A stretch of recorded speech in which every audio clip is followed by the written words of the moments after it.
جب سے دنیا بنی ہے تب سے لے کر آج تک ہم ظالم اور مظلوم کی داستانیں سنتے چلے آ رہے ہیں۔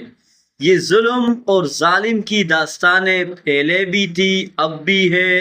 اور یہ رہتی دنیا تک رہے گی۔ لیکن ان میں ایک بات واضح ہے کہ یہ ظالم جس سوسائٹی میں رہتے ہیں،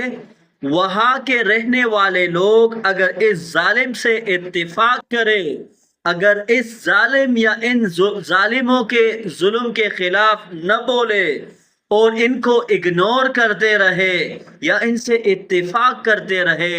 تو ظلم کا یہ دائرہ بڑھتے بڑھتے پورے سوسائٹی کو اپنے لپیٹ میں لے لیتا ہے،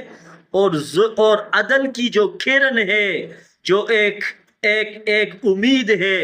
وہ بھی ان اندھیروں کی لپیٹ میں آ جاتا ہے۔ لیکن اگر یہ ظالم ایک ایسے سوسائٹی میں رہے جہاں کے رہنے والے اس ظلم کو پسند نہ کرے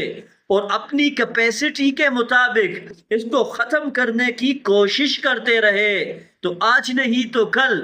ظلم کے یہ بادل چھٹ جائیں گے اور یہ اپنا وجود کھو بیٹھیں گے۔ ہاں، ظالم کے خلاف جو جد و جہد ہے، اس کی نوعیت اپنے ٹائم کے لحاظ سے یا اپنے ایریا کے لحاظ سے مختلف ہو سکتی ہے، جس کی واضح مثال ہمارے سامنے کربلا کی ہے۔ اور ان ظالموں کی داستانوں میں ایک اور بات بھی قدرے مشترک ہے، وہ یہ ہے کہ یہ ظالم اپنے ظلموں کو ناگزیر کہلاتے ہیں، لوگوں کے ذہنوں میں اس کو ضروری بناتے ہیں یا اس کو خوبصورت بنا کر پیش کرتے ہیں، لوگوں کی اوپینینز بناتے ہیں یا لوگوں کی ذہن سازی کرتے ہیں اور بتاتے ہیں کہ اگر ہم یہ نہ کریں تو ہمارے فیوچر کے لیے خطرہ ہے، رسک ہے یا ہم برباد ہو جائیں گے۔ اور اس کی آڑ میں وہ ظلم اور بربریت کی وہ داستانیں قائم کر دیتے ہیں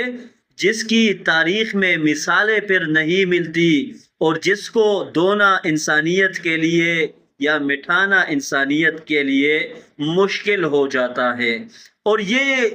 ظالم اور مظلوم کی داستانیں صرف پرانے زمانے تک محدود نہیں تھی، یہ آج بھی ہے۔ آپ اپنے علاقے میں دیکھیں، آپ اپنے ملک میں دیکھیں، اپنے خطے میں دیکھیں، وہ ہوتے ہوتے بین الاقوامی سطح تک پہنچ جائے، آپ کو اس کی واضح مثالیں نظر آتی ہے، آئے گی اور آتی ہوگی۔